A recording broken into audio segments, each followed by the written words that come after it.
So leptin is a hormone that docks in the brain, specifically between 12 and 2 a.m. And that actually is like the energy report card of our body.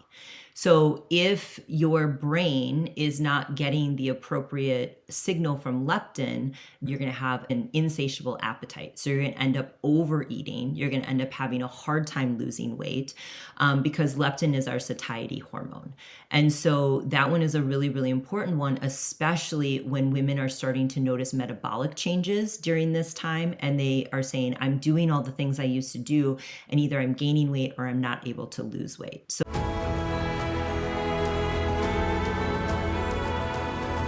welcome to RenewHer, a podcast for women over 50 ready to reignite their energy and explore what's next. I'm Genell Lemley, brain fitness coach. Here, you'll hear real stories from women taking on new challenges after 50, along with brain health tips to boost focus, energy, and the mindset to move forward with confidence. Let's dive into today's episode. Welcome back to RenewHer. Today, we're going to be talking about hormones and brain health. Lately, there's been a lot more conversation around peri and postmenopause than there was maybe 15 years ago when I started experiencing it. It was just something that was not discussed then. So today, I'm having a conversation with Janell Yule. I met Janell about maybe 14 years ago or so when I joined a local gym that she and her now husband Justin owned.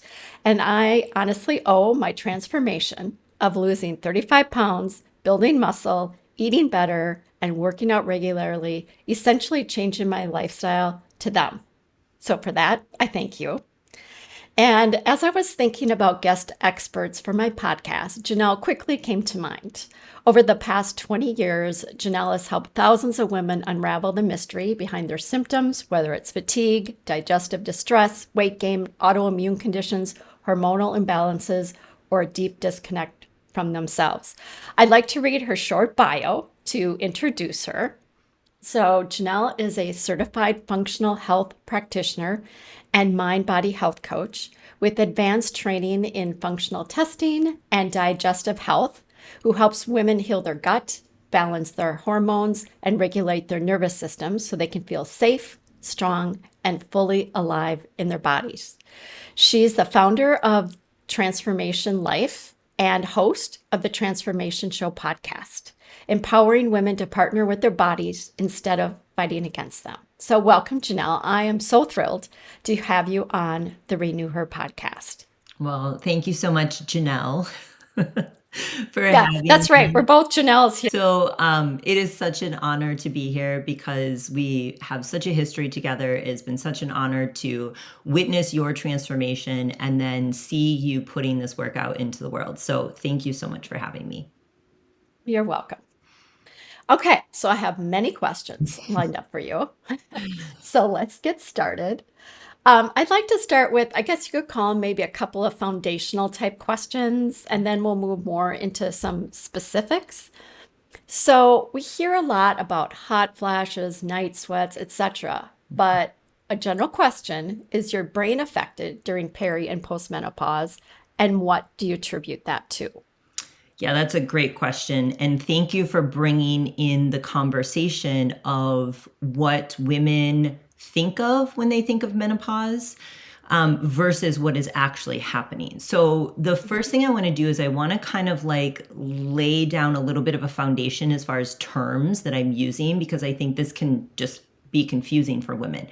So perimenopause is roughly that 8 to 10-ish year transition before you hit menopause. And menopause is actually one day. So you have gone 12 months without a period. Now, mind you, that is outside of if a woman has had anything surgically done as far as an ablation or a partial hysterectomy or anything like that. So that, is a little bit different of a conversation. But once you've gone that 12 months, that next day, that's menopause. And then everything after that is postmenopause. So I think that's important because I think there's a lot of misconception and confusion around just the terminology. And so here's the other thing that I am seeing in my practice, in conversations with colleagues, is that this actually transition starts in your late 30s. And a lot of women, unfortunately, are going to their doctors and saying, I'm experiencing these things. And their doctors are saying, well, it's way too early for you to be experiencing perimenopause. It's likely not. And so that's another part of the conversation that I think is really, really important. And so the other foundational thing is hormones don't work in isolation. And, this is where our Western medicine model kind of is not of service to us, because it's like, okay, well, you're having an issue and you go see, let's say you're having migraines, if we're, talking about something to do with the brain, you go see a neurologist. They're not necessarily looking at things like hormones and gut health and how that could be playing in, because they are specified into that thing. And so when it comes to hormones, every part of your body is affected by these chemical messengers. And so one of the big things that happens in perimenopause is that your progesterone starts to decline first, and that impacts things like your mood and your sleep. And so there's also, and I'm guessing we'll probably get into this a little bit later on in the episode, is that sometimes it's like, well, am I experiencing, certain brain symptoms because my hormones, or is it because I'm experiencing insomnia and disrupted sleep, right? And then it becomes the chicken or the egg conversation. And so that's one of the first things that happen. And so women will start to notice different things with their mood. And then estrogen starts to decline. And the thing that we want to know about estrogen is you have estrogen receptors throughout your entire body, including your brain. And so when estrogen starts to decline, you may start to have things like joint issues, because estrogen is lubrication for your joint. Your gut microbiome changes because you have estrogen receptors throughout your gut. And your brain starts to change because you have all of these estrogen receptors in your brain. So it's a very, it's a big conversation. Thank you. Yeah, for putting that into perspective. So then, and this maybe relates a little bit because you talked a little bit about how our hormones influence the brain, and we'll maybe talk about that a little bit more too. But why should women over 40 or 50 be paying closer attention to all of this? Well, I think the short answer would be what you do in even starting in your 30s, but specifically in your 40s and your 50s and into your 60s is going to determine your quality of life in your 60s, your 70s, and your 80s. And I think that's a big, big part of this. And so you want to start to pay attention to the hormones because of how they affect things like sleep, because of how they affect things like mood, because of how they affect things like blood sugar. And if we really want to get into, some of the concerns that a lot of my clients come to me with are they have family history of things like Alzheimer's or dementia, and that is not a path that they want to go down. And especially in this, I guess you can call it the sandwich generation. You're experiencing, your children are getting older, they're becoming adults, but then you're also likely navigating and managing elderly parents, which is a conversation that I don't think is being had enough at all. Then, you are really in that place where you want to think about how you are going to age. And, those things like dementia and Alzheimer's are known as type 3 diabetes. So truly, it is a metabolic kind of situation that you're dealing with as these hormones start to change. And the other thing that I think is really important to bring into the conversation, because it's not being talked about enough, is as your hormones start to change, there are symptoms that are related to those hormone changes, like suicidal ideation. And that is something that is not being talked about enough with women. And then there is also, there's the gut health piece of it. There's, the mood, the anxiety, just all of these different things. And so it is so important that you have an understanding of what's happening in your body and then what you can do about it to influence not only your current experience, but moving forward as well.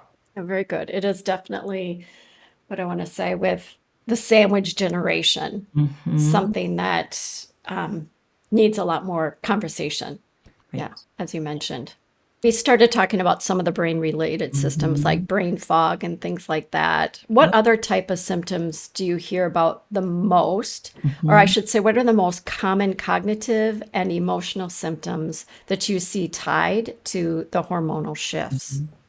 Yeah, so brain fog is one of them. And also, like I would say, like memory issues, not necessarily memory loss, but memory issues. And how I differentiate brain fog from memory issues is brain fog is that like you're having a hard time focusing, or you don't feel like you have the mental fortitude or capacity that maybe you once had, or the way that I have, fortunately, I have not experienced much of it, if at all. And if I have, it's more this like I kind of just feel like my head's in the clouds a little bit. Whereas memory issues are like I go into a room and I forget why I went in the room, or I go to the grocery store and I didn't make a list and I went for one thing and I ended up with five things and not the one thing. So, or, you have post-it notes. I'm looking at my post-it notes. They give post-it notes to remind you of things. Um, and then there's the mood things. So oftentimes it's the anxiety. It's, and that can, and it can also be depression. And like I said, the most severe piece of this is the suicidal ideation. And it is, it's a big thing. I had not heard of that previously. Oh, That's the first time I'd heard of it. So, done that a little? yeah, Yeah. so, like for example, have had friends who, they it's kind of like they're suffering in silence, unfortunately. And when they do open up, it's like, yeah, I've had thoughts of like this, like, I don't know that I want to be here anymore. And then once they were able to get support, and specifically hormone replacement therapy, and hormone replacement therapy is a big conversation. It's a nuanced conversation. I don't operate from the place that hormone replacement therapy is for everyone, because there are some caveats around that. And I think that women for a long time were being underserved, or there was a huge disservice to these women because of the Women's Health Initiative. And now that has been all debunked. Like I was actually just having this conversation with my mom yesterday. So she is 74, and she was in that generation where she hit her late 40s and a whole bunch of things happened and nobody was equating it to her hormones, and there was no mention of hormone replacement therapy support at all. I had a mentor that I lost by suicide last year, and she was in her late 40s. And so, like, it's a real thing. A lot of what's coming to the surface for women in perimenopause is they have been able to, I'm going to use this word, they have been able to manage trauma, or they've been able to manage certain emotional situations for a long time. And once they no longer have that buffer with progesterone and estrogen, a lot of that, they can no longer hold that trauma anymore. And there's a lot of trauma that can come up to the surface to be healed during this stage.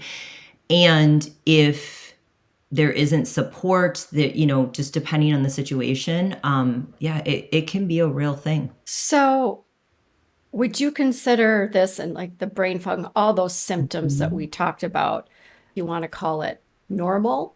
Or is it a signal that something maybe, is out of balance? I always describe symptoms is just because something is common doesn't mean it's normal. So you get a group of women together, right? And they're talking about their experience, and, or you go on social media, and if you're a woman in your 40s and your 50s and maybe even in your 60s, all your content, you're being fed all of this stuff around, perimenopause and menopause. And so just because it's common doesn't necessarily mean it's normal. Now, and we're not going to be able to operate in the same way that we did when we were in our 20s and our 30s. And I don't necessarily think that is a negative thing. I think that there's a lot of wisdom, there's a lot of experience that comes when, with our time on the planet. And I think this stage in a woman's life is really truly an invitation and an opportunity, if she's willing to take it, to understand her body on a deeper level and then provide support. So it's the support that the body is needing because of some of these symptoms. So sometimes you hear comments made, oh, you're just imagining it. Oh, Have you run into that with some of your clients where they're told, oh, you're just imagining it. mhm. It's not happening. Yeah. What do you have to say to that? Well, number one, whoever is telling you that, especially if it's a professional, find a different professional. I mean, that's my easy answer. And Mhm. you know, there are some really good Western medicine, practitioners and doctors out there. And there's some really not so good ones. And so, first off, if you are being dismissed, if you are being told it's all in your head, find a different practitioner, find a different person. Like that's not okay. It's just not okay.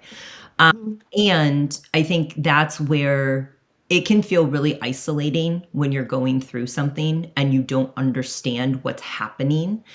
And so I think it's really, really important for women to educate themselves. I mean, yes, like I support my clients and I help them be their own health advocate. And truly, we all need to be our own health advocates in today's world. How would you suggest women study up on it, or what steps can they take, for example? Yeah, so I mean, here's the good news. We don't have a lack of information coming at us. So, however you like to consume information, whether it's this podcast, whether it is audiobooks, whether it's reading books, there's a lot of really good information out there. And information alone is not necessarily the only piece of this, because you need to be able to apply or integrate the information. And in some cases, and I'm speaking to myself when I say this, more information isn't necessarily what you need. That is actually perpetuating a pattern and a cycle of keeping you stuck in this more sympathetic stress state. And it's disconnecting you from your own body. So I think that's the other thing is, maybe you go on social media or you listen to this podcast, you also need to be very discerning around the information that you're hearing and how does it apply to you. And this is where really truly creating awareness in your own life and in your own body is really important, because there is a lot of things, whether it is social media, whether it is biohacking devices, whether it is your Aura ring, like you name it, that are actually you're outsourcing that awareness to. I think it's important for women to understand really the role that hormones play. I mean, we often Mhm. think about estrogen, progesterone, but there's so much more to it than that you kind of alluded to at the Mhm. beginning. Would you be able to walk us through some of the key hormones that impact brain health? Mhm. What they are, and whether it be estrogen, progesterone, Mhm. insulin, cortisol, and what they do? Yeah, so I kind of already talked a little bit about estrogen and progesterone, right? Progesterone Yep. is very much, not always, but is very much tied to mood and sleep. And specifically with progesterone, it's tied to being able to fall asleep. Estrogen is typically tied to being able to stay asleep. Now, there's a lot of different reasons why a woman would be experiencing insomnia and waking up at a certain time of night. It's not just estrogen, but that is one of the reasons. And when it comes to insulin, so this is one, and this is where I'm a huge advocate of getting complete lab work done. And complete lab work is not usually what your doctor is doing. So I have a labs to ask your doctor for. Some doctors will pull those labs for a client. They can bring them back to me. Some doctors won't. And it's not that I think that the doctors are just being hard nosed or like they don't want to. It's that they actually are handcuffed a lot of times by insurance or by the fact that if they don't have a clinical reason as to why to request a lab, then they can't do it. So this is where I do think that, finding a practitioner, somebody like myself that can do some additional testing is really, really important. Because insulin, for example, it is really known as a blood sugar hormone. And if we go back to that conversation around dementia and Alzheimer's being around type 3 diabetes, managing your blood sugar is really, really important. And I would guess that you probably talk about blood sugar a lot, Janell, as do I. And so fasted insulin, oftentimes you're going to see something that maybe is suboptimal in insulin before it's going to show up in glucose. And so having a fasted insulin number is important. And I've seen recent studies and research saying that a fasted insulin above 6 oftentimes will exacerbate perimenopausal or menopausal symptoms. So there is a correlation there. And then when it comes to cortisol, cortisol is that stress hormone. It's that hormone that is secreted by our adrenal glands in response to stress. Now, cortisol is not the villain that we have thought it out to be. We actually need cortisol. We need it in appropriate amounts. And where a lot of women are living is in that sympathetic dominance part of their nervous system.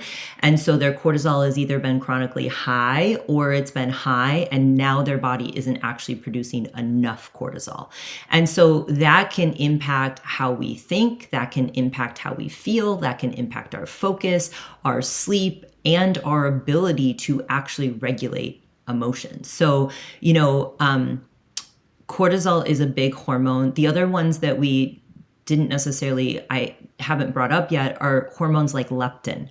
So leptin is a hormone that docks in the brain, specifically between 12 and 2 a.m. And that actually is like the energy report card of our body. So if your brain is not getting the appropriate signal from leptin, you're going to have an insatiable appetite. So you're going to end up overeating. You're going to end up having a hard time losing weight because leptin is our satiety hormone. And so that one is a really, really important one, especially when women are starting to notice metabolic changes during this time. And they are saying, I'm doing all the things I used to do, and either I'm gaining weight or I'm not able to lose weight. So that's a really important hormone in the brain. And just like you can become insulin resistant, you can actually become leptin resistant. So the brain is not getting the signal, hey, we have enough energy stores on board, we can let go of some of these, and we have more of a natural appetite regulator. And then melatonin is another one. And so melatonin, we always think of it as a sleep hormone, but really truly melatonin is, a really important hormone in the body, not just for sleep, but also for balancing other hormones. So that's kind of the synopsis. Thank you. So, with estrogen and progesterone, if needed, there's the hormone replacement therapy. Yep. For like insulin imbalances in cortisol, leptin, and melatonin, as you mentioned, are there different strategies that can help, if you want to say, level that out, balance that out a bit? Yeah. And honestly, the biggest one, and I talk about this a lot, is your light environment. So circadian rhythm. Because melatonin is our darkness hormone, and we have more melatonin in the winter and we have less in the summer based on the seasonality.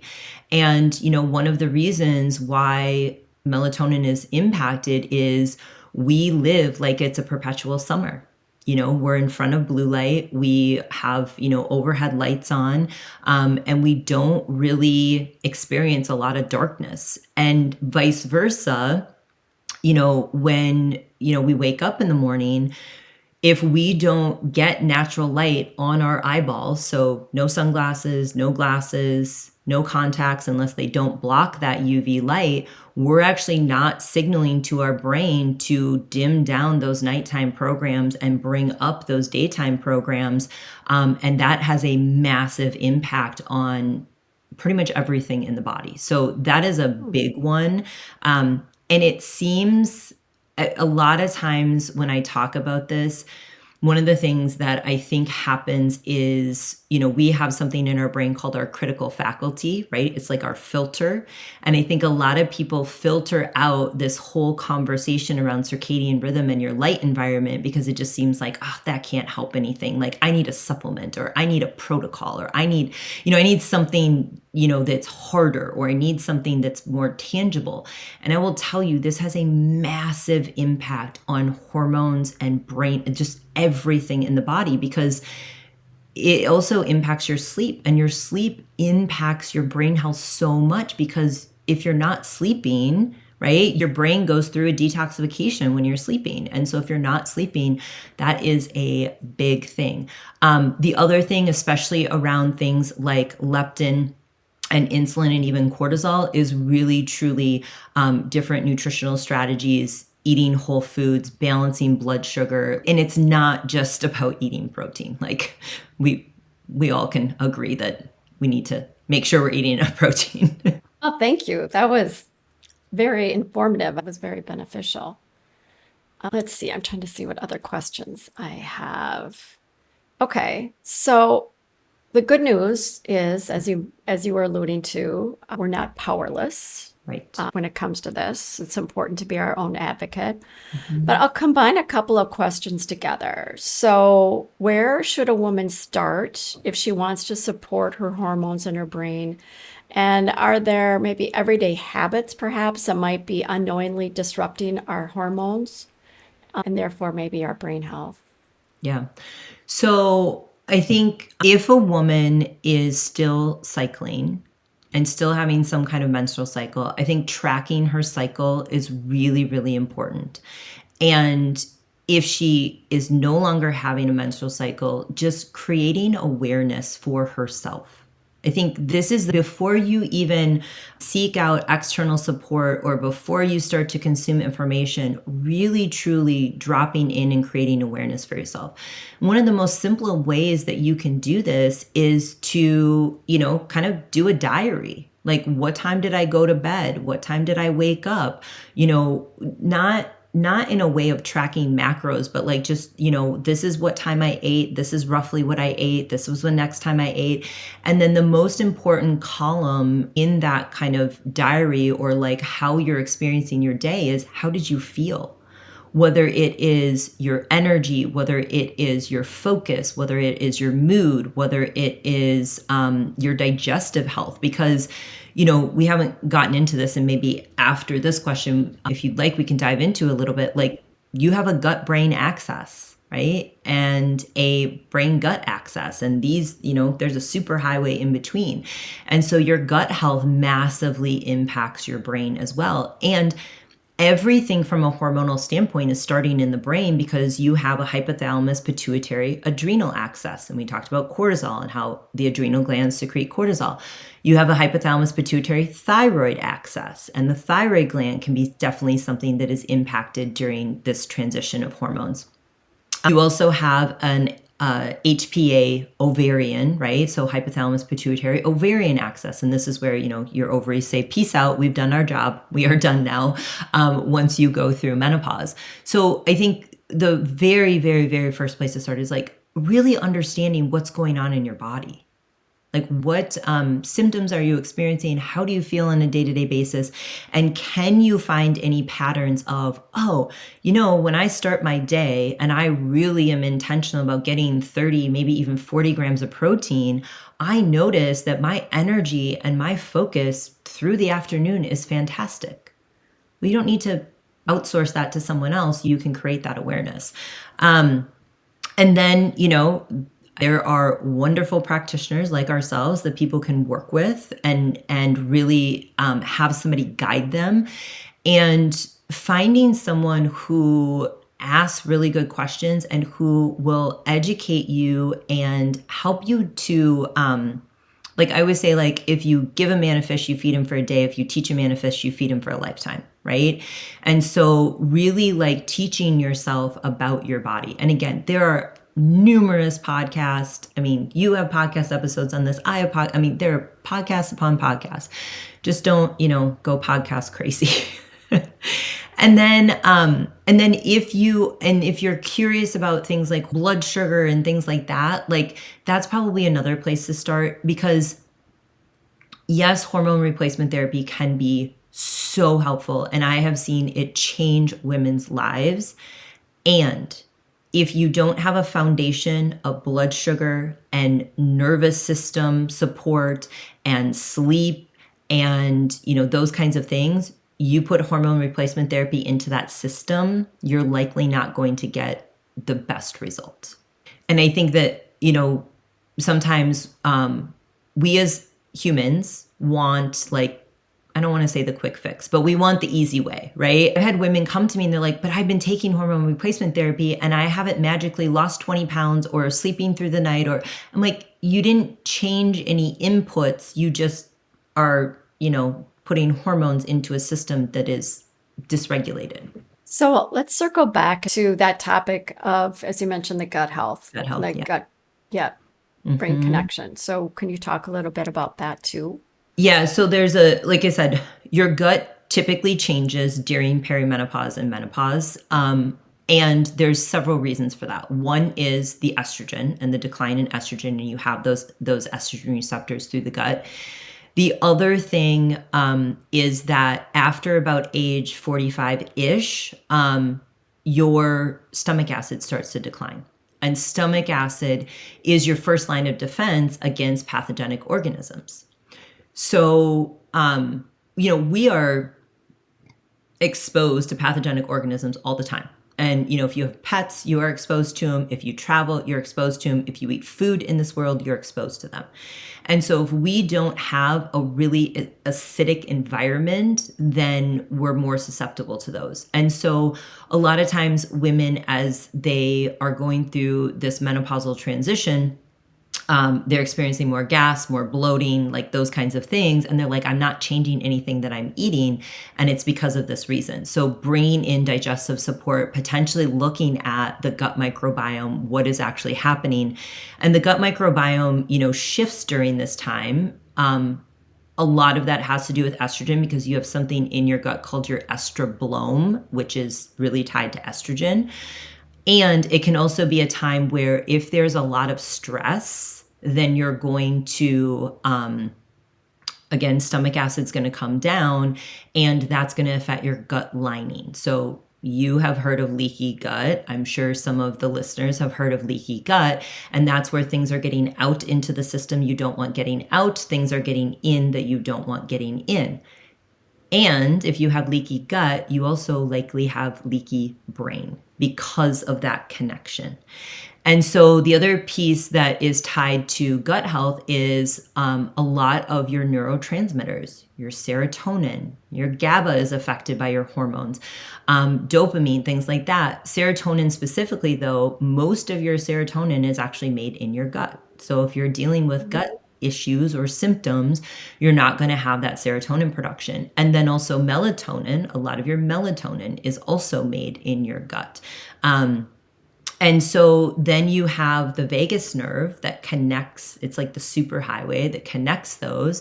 And so, if you are in that sympathetic dominant state a lot, your body isn't also prioritizing digestion.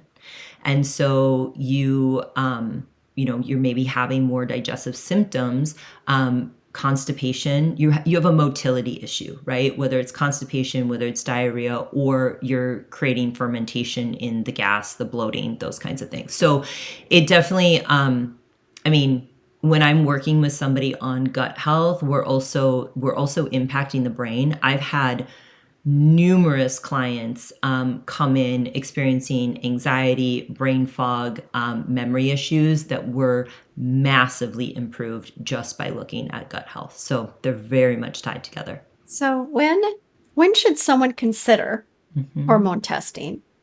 And are there other labs or functional tests that can provide clues to what's contributing to the symptoms? Yeah. So I think a really good full blood panel is important too, because then you're going to be able to look at things like the metabolic health, right? And we talked about the insulin, the fasted insulin, the glucose, the A1. We didn't mention A1C, but A1C is tied to glucose, which A1C is roughly a 3-month trailing average, we'll call it, of your blood sugar, versus fasted glucose is just a snapshot of that day. Inflammatory markers like C-reactive protein. Often C-reactive protein is, more tied to cardiovascular disease, but I just look at that as overall inflammation in the body because, one of the things around brain health is you want low inflammation in the body because if your brain is inflamed, not a great thing, right? And so making sure that you're getting a comprehensive and full panel. And again, that may require you to reach out to a functional practitioner to get that information at least. Your doctor may run that, but at least get that information. I was just going to ask about that because, at least from my experience, if you want to say a Western medical doctor, as you said, there are many Yeah. benefits to that. However, they're generally not going to provide a full blood panel.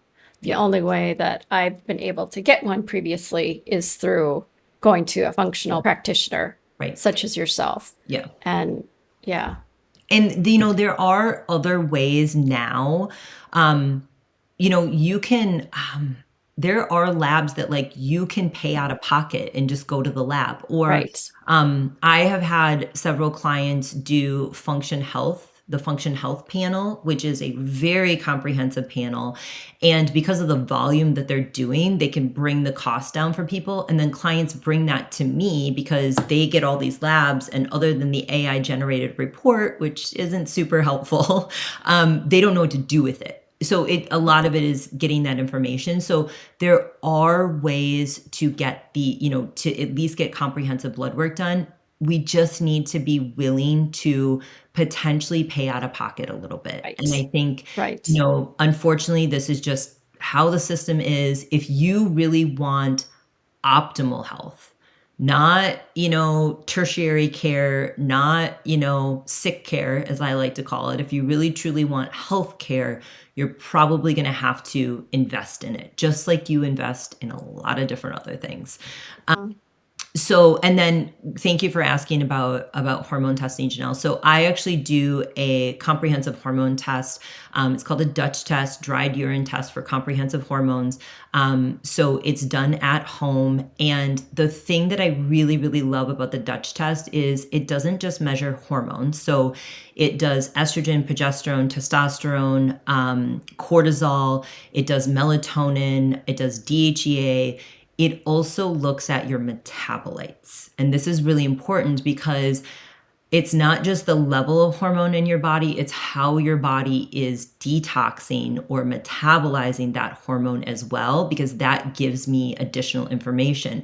And specifically, I have had women come to me who are on hormone replacement therapy and they want to understand and make sure that their body is detoxing those excess hormones in a positive way. So I think if you have gone to the doctor and you are having lots of symptoms and your doctor has said to you, all your labs are normal, like I don't have anything for you, that's where you want to start to look at some functional testing. If you're experiencing a lot of GI stuff, that's where a stool test can come into play because you can look at the gut microbiome, you can look at what's going on pathogenically, and even a mineral test, because I have seen, especially with anxiety, there's something on a mineral test called a calcium shell. So calcium is actually not in the bone, it's in the tissue, and that can actually really ramp up someone's anxiety. That's very interesting. So I'm a data nerd. I love all this stuff.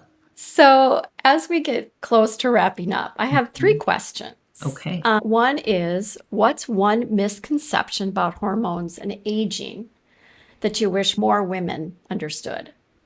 That it's not all awful and downhill and it's not all terrible. I hear a lot of women just like when I am participating in circles, just like, oh, it's all downhill from here and there's nothing I can do. And it just doesn't feel great. Or there's a lot of, for lack of better words, a lot of complaining.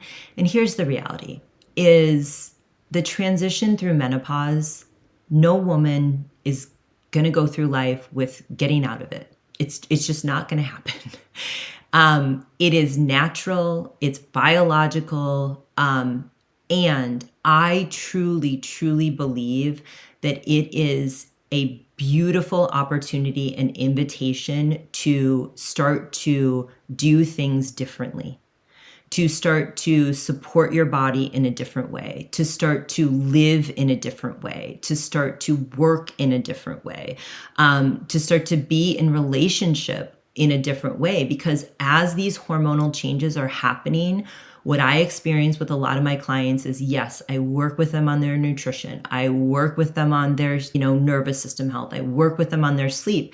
And one of the biggest things I work with them on is the patterns and behaviors and habits that they learned, likely at a very young age, that are no longer working for them because of these hormonal shifts. So the people pleasing, the, saying yes to everything that they don't want to be saying yes to, the over functioning, the overdoing, all of that comes up at this stage. Everything is so integrated. It's amazing. Yeah, nothing is separate. So, is there anything that maybe we haven't covered that you think is important for women to know? I think we've touched on it a little bit. I think the biggest thing is coming back to the nervous system Mhm. and understanding your nervous system and understanding stress and understanding that it's not about getting rid of stress. It's not about getting rid of your husband. It's not about getting rid of your kid. I mean, we are going to have stress. It's about how do you meet yourself inside of that stress? How are you able to sit with that stress rather than reaching for a lot of these unhealthy coping mechanisms that massively affect the brain, like sugar and alcohol and social media and shopping and whatever else that you are maybe reaching for. And so these are the things that, like, we're not taught about our nervous system. Like, no one is teaching you these. And here's what I will also say is it's not always about regulation and calm. Nervous system work is about being able to be in activation and being like, okay, I'm experiencing overwhelm right now, and I have a choice on how I do this and how I support myself, versus thinking there's something wrong with me because I'm experiencing overwhelm. You're experiencing overwhelm because you've got all these plates spinning in the air, and of course you would experience overwhelm. And so I think a lot of times there can be a lot of shame that comes up at this stage in life around not, quote unquote, being able to keep up or do what we used to be able to do or look the way we used to be able to look. And so I really think that that mental and emotional piece with the nervous system is just, it's massive. So, do you find that you spend quite a bit of time with your clients on that piece of it? Yeah, because the reality is you've got to stabilize the nervous system before you can really ask someone to create a lot of transformation. Mhm. A lot of times women come to me and they're saying to me, I am doing all the things and it's not working. And so we really work on what actually matters for you, because part of the reason why it may not be working, and a lot of times I will say that what they're looking for as far as a result often is weight loss. And so it's like, I'm doing all these things and I'm not losing weight. And it's because you're doing all of these things, perpetuating a stress response, and your body is like, this is a threat. I'm not doing that. This is a threat. Or they want to do certain things, whether it is lift weights or have more movement or make different nutritional changes. And if their nervous system perceives that that's a threat, It doesn't matter how much they want or what strategy I give them. It doesn't matter. So really like working on that foundation of awareness with your nervous system, and really it's like learning to speak the language of your body. That's what your nervous system is doing, right? That's what symptoms are, truly communication that your body's asking for something different. It's asking for more support. Finally, if there's one message you'd like women in peri and postmenopause to walk away with today, if you haven't already touched on it, what would it be? I think I've mostly touched on it. Okay. I mean, really, it's truly that your body's not broken. You're not failing. You're not, you don't lack willpower. Like all of these stories that women get wrapped up in, it's simply a time where your body, your nervous system, therefore your brain, is asking you to take care of it differently. I think you offer such, if you want to say, encouragement and support for women, yeah, who are going through it, because until you've gone through it, like, I wish I would have known you. Yeah, and I mean, I'll be honest with you, like, yes, I've been in, the health and fitness world for 20 years, Yeah. and there are times where I look back and I'm like, "Oh my gosh, this was what women," because we haven't, I mean, it's really been, I mean, even back in 2022, I think was the first like perimenopause webinar that I did when I was really starting to get into this. And I was even a little early to the conversation in that sense. It's really only been the last couple years. And I think it was 2023 maybe where the whole women's health initiative thing kind of got debunked, right? And so after that, then the conversation really shifted. And as a woman who's 44, like I'm barely dipping my toe into this transition, and I'm starting to notice certain things. And I have said to, my mom or my friends or my husband, like, if I didn't know what I know, I would be going to the doctor and expressing these things.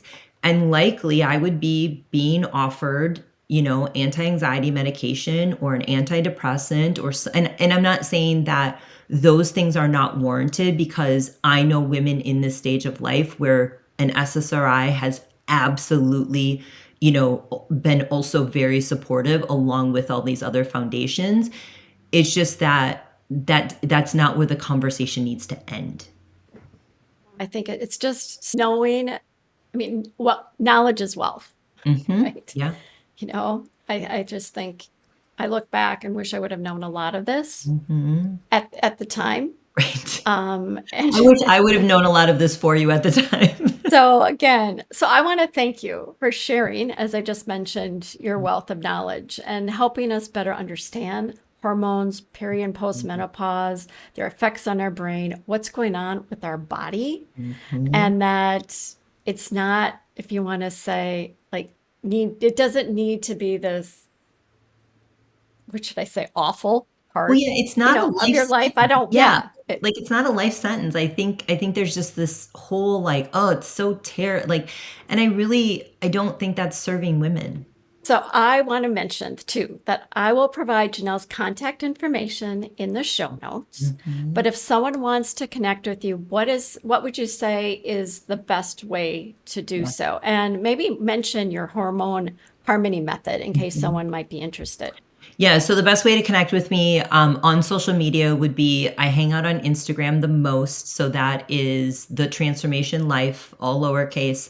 My podcast, The Transformation Show. So I've got a lot of different, hormonal type podcasts. It's like a lot of times people are intrigued by the leptin conversation, especially if metabolic health and Mhm. weight loss is something that, they are desiring. So I have a whole episode on leptin. So go over and check that out. You can watch it on YouTube. It's on Spot, all the places. So the Transformation Show. And then my homepage gives you all the different information around functional testing, my hormone program, getting on my free newsletter, all of that. So that's thetransformationlife.com. So Transformation Life, Transformation Show, that's how you can find me. So whether you're dealing with fatigue, weight gain, hormonal balances, digestive issues, maybe an autoimmune condition, or just, I know she deals a lot with women too on being a harsh inner critic of themselves. Janell wants you to know that you don't have to figure it out, and her coaching and programs are designed to get to that root cause so that you can, as she puts it, feel at home in your body and confident in your life. Thanks again so much, Janell. And thank you to all of you for tuning in for this podcast about hormones and brain health. Thanks so much, Janell. You're welcome. Thanks. Thank you for joining me for this episode of RenewHer. If today's conversation sparked something in you, don't let it fade. Take even a small step toward what's next. If you found value in what you heard, please subscribe, leave a review, or share this podcast with a woman who's ready to take her next bold step. Together, we're building a community of strong, resilient women, navigating what's next with courage and purpose. Until next time, stay energized and keep embracing what's possible.